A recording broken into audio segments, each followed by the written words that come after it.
Stunning development tonight.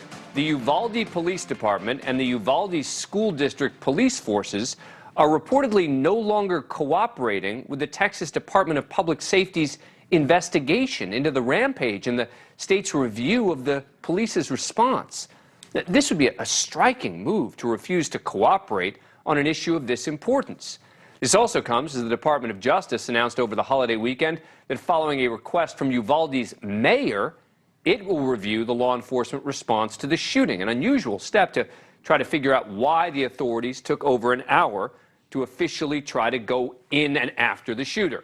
Now, it's been a week since a gunman took the lives of 19 students, 2 teachers at that elementary school in Uvalde. And there are still so many questions local law enforcement need to answer.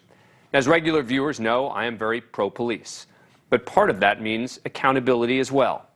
New footage uncovered today shows police rescuing children out of a window during the chaotic 77 minutes the gunman was inside the school. And while the DOJ begins its investigation into exactly what happened, Texas Department of Public Safety officials now say they believe they have a much more accurate account of the shooting from start to finish. So here is the very latest tonight. According to Texas Public Safety Director Steve McCraw, sometime after 11 a.m., the gunman shot his grandmother in the face at their home and then fled in her pickup truck, which he drove towards Robb Elementary School. She survived the shooting, running to a neighbor's home, who then called the police. According to McCraw, just before 11:30, a teacher, who has not been publicly identified, can be seen on security footage propping open an exterior door of the school, retrieves a phone, and then goes back into the school through the propped open door. But tonight we are learning that Texas authorities say the teacher did not, and I repeat, did not leave the door propped open. It was closed, and that was something different than what we'd heard previously. But it didn't lock. A lawyer for the unnamed teacher says she assumed it would lock behind her. At almost the exact same time, the teacher left and re-entered the building. The shooter crashed his grandmother's truck in a drainage ditch behind the school. According to authorities, 2 witnesses at a nearby funeral home heard the crash and ran out to see what happened. They spotted the shooter carrying that AR-15 style rifle and a bag of ammo. The gunman fires at the men, but didn't hit them. Panicked teacher then calls 911. Again, all of this happening at about 11:28.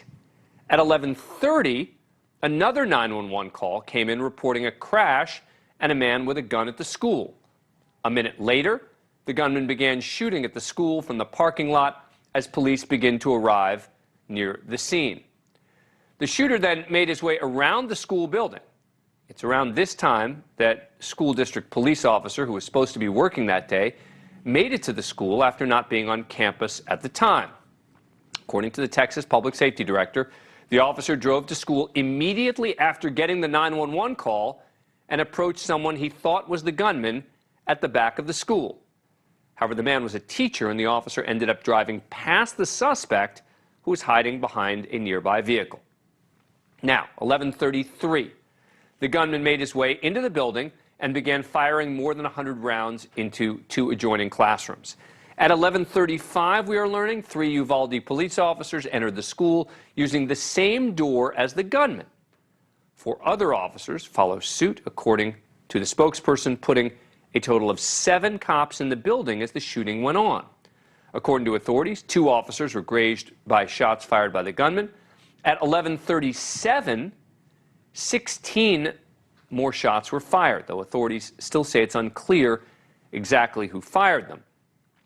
Now, it's also unclear what happened for the next 14 minutes. At 11:51, a police sergeant and other law enforcement begin to arrive on the scene. And again, it's not clear what happened for the next 12 minutes.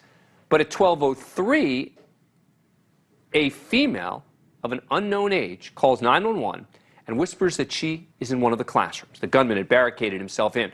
According to the spokesperson, the call lasted for more than 1 minute and 20 seconds. By that time, authorities say as many as 19 officers were in the hallway near the room where the gunman was holed up, trying to get inside. At 12:06, the Uvalde Consolidated Independent School District announces that all of its campuses are locked down due to gunshots in the area. but that the students and staff are safe in their buildings. Now, of course, that was totally untrue. 12:10. The first group of deputy U.S. Marshals arrived from Del Rio, some 70 miles away, to assist at the scene. At the same time, the unknown female who called 911 earlier calls again, saying multiple people are dead. She calls again at 12:13 and then again at 12:16 when she said they were still 8 or 9 students alive in the classroom. At 12:15, members of a U.S. Border Patrol tactical team arrive on the scene with shields. At 12:21, shoot, and I apologize for the clock there, but at 12:21, the shooter again fires at officers who believe he's at the door of one of the adjoining classrooms.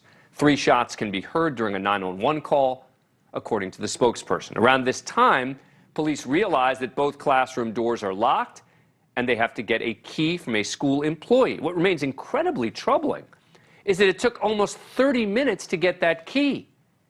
At 12:36, over an hour after the shooting began, another child calls 911, this time for 21 seconds. Another girl also calls 911 around this time and says that the gunman shot the door.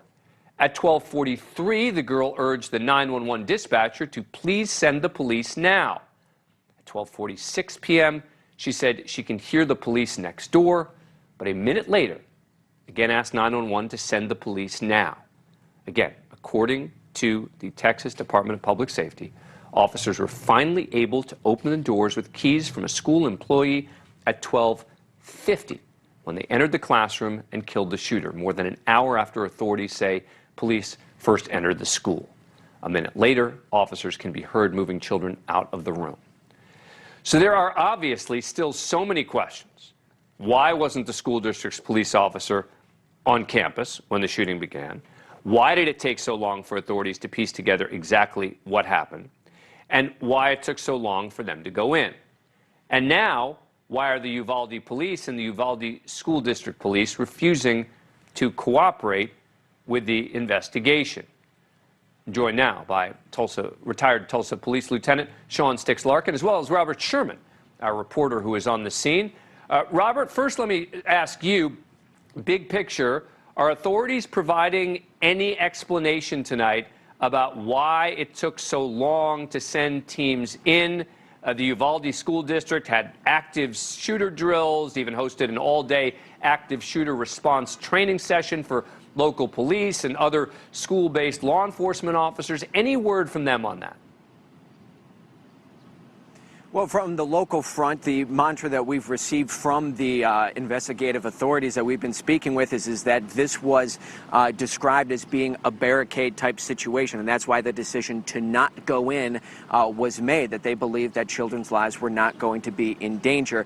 We did, of course, hear from Texas DPS on Friday, however, where the director of Texas DPS said that that was the wrong choice, that was the wrong decision in order to describe the situation in such a way, and that hindsight being 2020, it was, quote, inexcusable for those officers to not go in. So that was the reasoning that was made on the ground here back last Tuesday. But of course, there's this hindsight 2020, there's this investigation that is ongoing, and that picture starts to look a little bit more differently. But as you said, Dan, we've now been learning that local authorities here with the Uvalde Police Department and the School District Department are not cooperating with the investigation anymore. That comes from reports. They take issue with that line from Texas DPS last Friday that this was an inexcusable and did not go along with the department's operating procedure. So that's why we're starting to see this divide here. All right, Sean Larkin, look, seeing different departments or different units at odds at times is not that surprising.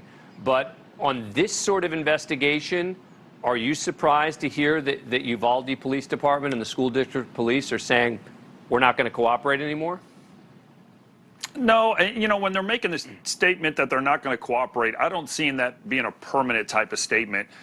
We are very, very early on into this thing being investigative. I think an after-action report for something of this magnitude is going to take at least a year, honestly, possibly up to 18 months. So I know everybody wants information right now. How did this happen? And just even here on your own show, Dan, is every single day we're getting new information. A lot of times it contradicts what we heard the day before. And so I think the officers themselves are under this scrutiny. They're kind of taking a step back. But listen, if the Justice Department is looking... Looks like we lost Sean there for a moment. Robert, let me go back to you. Locally there, I mean, look, Sean is putting some perspective for us there and explaining from the police perspective about, why amongst police departments it might not be seen as that big a deal. I would assume, though, that locally, when I first heard it, of course, and I follow police a lot, I thought big deal, they're not cooperating anymore. Is there a sense there of frustration among citizens that the Uvalde authorities are now refusing to cooperate? Well, I would tell you this, Dan, that one woman who we spoke with the other day says that it seems as though that every time she gets a new piece of information, whether it's in regards to how the investigation's being conducted or whether it's what the investigation yields, she says that she just continues to get angrier and angrier. And that is a sentiment that we do hear down here quite a bit, is that from the beginning, there have been false reports. There's been information that's been put out to the public and press and then drawn back in. That's later been contradicted. And that's an important point. I'm sorry to interrupt you, Robert, but I just want to go back to Sean on that. Because, Sean, I mean, that's the problem, right? I mean, I get that, you learn new things each day, right? There are details that come out. But the amount of direct contradictions to things that have been previously reported, there's a problem here in terms of how this information is being relayed and received, no? No, and I agree with that 100%. The problem is, instead of being one focal point of who the person is that's going to put the information out, and we have everything from the governor to the head of the Department of Public Safety to, local officials and things like that are talking to the media and saying different things that they're hearing. And, kind of like the game telephone as a kid, when one piece of thing is said to somebody, and by the time it gets to the end and out to the public, the story is changing, unfortunately, it sounds like. And so it's very, very difficult to get the proper information out. And like I said, this is such a horrific event. People, they have questions. They want answers. They want to know what could have been done better from the law enforcement standpoint.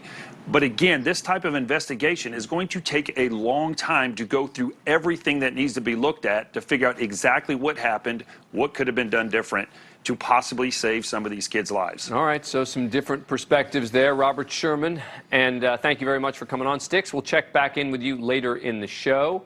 Thank you for watching. Click the red subscribe button below so you can get more of NewsNation's fact-driven, unbiased coverage.